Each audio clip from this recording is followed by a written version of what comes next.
Welcome everyone back to the Change Collective. And here I am again this week with my great friend Frischka. Frischka, welcome along. And this week we wanted to touch on a topic that basically resonated from last week, and that is resistance.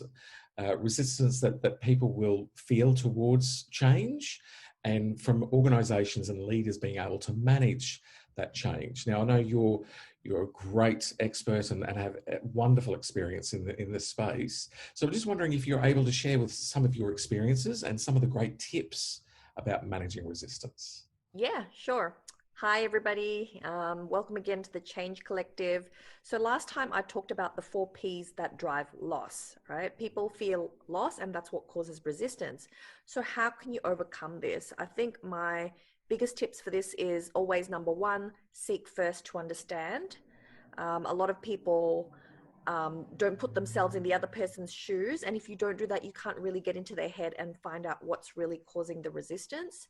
And newsflash, it's not all about you, so don't ever invalidate anyone's thoughts, opinions, or feelings if you want a fighting chance of getting your chance to stick. So don't debate, don't argue, just listen, understand, and provide clarity. And then my second tip would be involvement creates ownership. So find opportunities for people to get some skin in the game. Like, for example, this was implemented in GE. They had something called the workout program. It was a continuous improvement / innovation initiative where employees were given free rein to conduct a company-wide search of not only what could be done better, but how to actually go about it. And it was the most successful employee-driven initiative ever in the business. So find how to think about, get creative. How can you create the same opportunities in your business? And lastly would be energize and enthuse. We are emotive creatures at the end of the day, and you cannot lead without passion. So get excited, get enthusiastic, paint the future state so vividly that people can taste it. And the more detailed and the more articulate, the more they'll work feverishly towards it.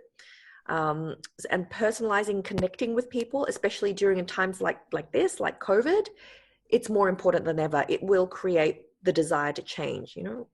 People aren't robots. Tell us your story. Why do you believe in this? Why do you want our support?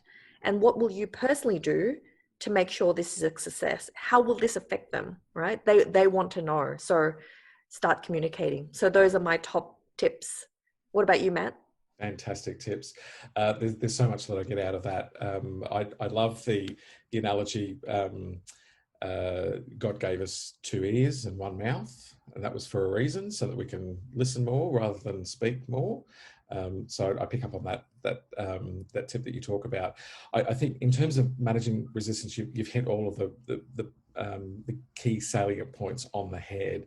It's all about creating energy, creating the vision and the energy around leading to that particular new world, enabling people to understand what it is that they're looking to achieve, and enabling them to want to drive towards that outcome. Don't force them.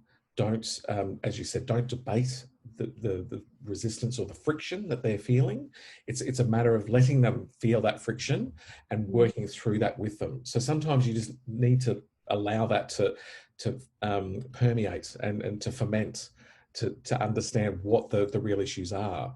So that's that whole listening effect, and being personal. I love that, especially during this time in COVID.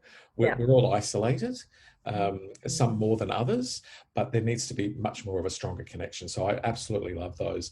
The other thing also, and we keep talking about week after week, the thing is leadership needs to be stepping up to the mark.